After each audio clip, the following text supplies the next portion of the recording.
Ayan yung dadalhin ko. Mga 40 kilos.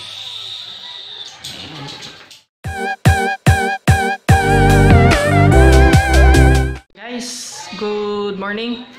So ito yung luya na dadalhin namin sa bukid ngayon. So ito yung nabili ko doon sa bangkirohan na luya, doon sa public market, bagsakan ng luya.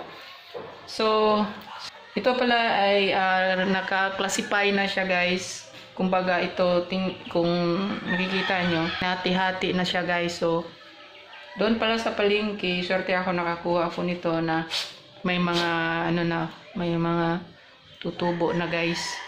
So ito diretso na, hindi ko na i-cutting. Malaki ito na mga ito yung mga cuttings. Kumbaga ito na-classify. Ito yun siya.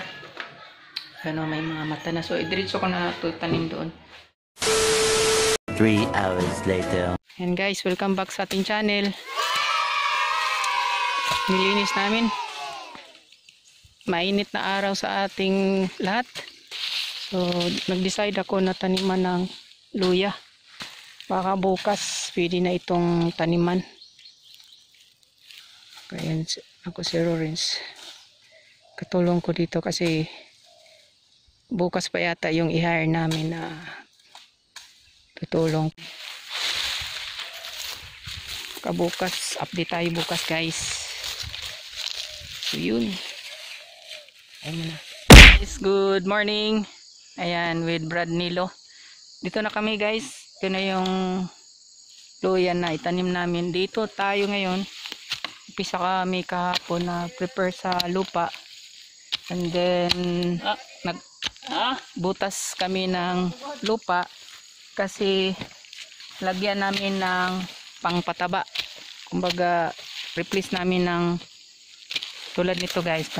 May butas, lagyan namin ng with garden soil organic ito na fertilizer.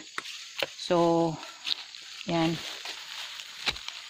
tsaka ito luya.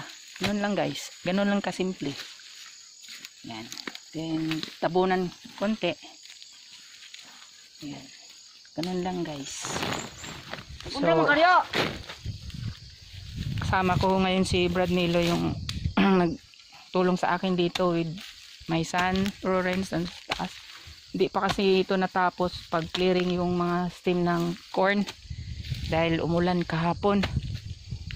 So siya nga pala, guys, yung kalayo mga 1 meter para medyo maganda yung tubo, guys. So ito yung kalaki hanggang doon. Buti na lang may nakatulong sa akin ngayon. So yun, guys, siya nga pala ito ma-harvest ito 8 to 9 or 1 year. So tayong magmadali, basta at least may tanim tayo, may aanihin. Yan, so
3 na tayo ngayon. Kasama pa rin natin si Brad Nilo at saka si Lawrence, anak ko. Bali, malapit na talaga matapos. Ito yung update ng luya or ginger. Yan. Lapit na talaga. Tatanan tayo. Classify na ito guys, may ano na, tumubo na.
Hours later.